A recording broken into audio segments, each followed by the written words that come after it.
4 বছরে গড়ালো রুশ ইউক্রেন যুদ্ধ। দ্বিতীয় বিশ্বযুদ্ধের পর ইউরোপের মাটিতে এটাই সবচেয়ে বড় প্রাণঘাতী সংঘাত। গত 4 বছরে এই যুদ্ধে কেবল ইউক্রেনের মানচিত্রই বদলে দেয়নি, বরং বদলে দিয়েছে বৈশ্বিক অর্থনীতি ও রাজনীতির মেরুকরণ।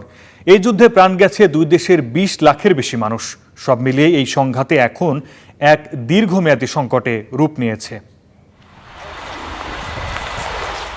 যেন যুদ্ধে প্রাণ হারানো ইউক্রেনের সৈনিকদের কবরগুলোকে শ্রদ্ধা জানাচ্ছে শত শত পতাকা। পতাকাগুলো স্মরণ করিয়ে দিচ্ছে যুদ্ধ মানে কত শত সেনার প্রাণহানি। দ্বিতীয় বিশ্বযুদ্ধের পর সবচেয়ে প্রাণঘাতী সংঘাতের জায়গা নিয়েছে রুশ ইউক্রেন যুদ্ধ, যে যুদ্ধ গড়িয়েছে 4 বছরে। আমি মনে করি বিশ্বের খুব কম মানুষই ভেবেছিল যে এই যুগেও এমন যুদ্ধ হতে পারে। ইউরোপের কেন্দ্রে যুদ্ধ চলছে, এটা আর ভাবা অর্থহীন যে চতুর্থ বছরে এসে এই যুদ্ধ শেষ হবে। এখন যা ঘটছে তা দেখে মনে হচ্ছে যুদ্ধটা আসলে দীর্ঘ সময় ধরেই চলবে।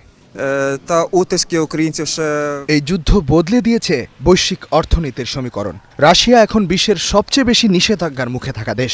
রুশ ও ইউক্রেন দুই দেশেই যুদ্ধে নিজেদের ক্ষতি কম দেখিয়ে প্রতিপক্ষের ক্ষতিকে বড় করে তুলে ধরছে। তবু দুই দেশের সামরিক হতাহতের সংখ্যাটা প্রায় 20 লাখের কাছাকাছি। ওয়াশিংটন ভিত্তিক centre for strategic and international studies এর হিসাব বলছে 2022 সাল থেকে 2025 সাল পর্যন্ত রাশিয়ার হতাহত প্রায় 12 লাখ, নিহত অন্তত 3,25,000।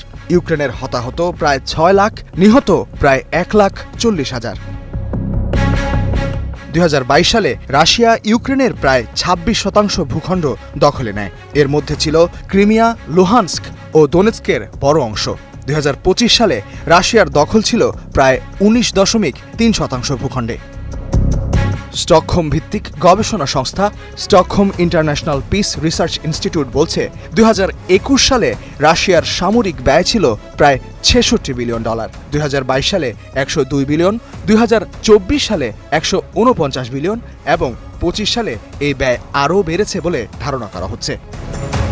ইউক্রেনের ব্যয় 2021 সালে $6.9 বিলিয়ন, 2022 সালে $41 বিলিয়ন, 2023 ও 24 সালে $65 বিলিয়ন, 25 সালে $71 বিলিয়ন। 2022 সাল থেকে ইউরোপীয় ইউনিয়ন ও যুক্তরাষ্ট্র মিলে ইউক্রেনকে $300 বিলিয়ন সামরিক সহায়তা দিয়েছে। 2025 সালের জানুয়ারিতে যুক্তরাষ্ট্র তাদের সহায়তার 99% প্রত্যাহার করে নেয়। ফলে সেই আর্থিক চাপ পড়ে ইউক্রেনের উপর। ইস্তেহাদুল মাহমুদ, স্টার নিউজ।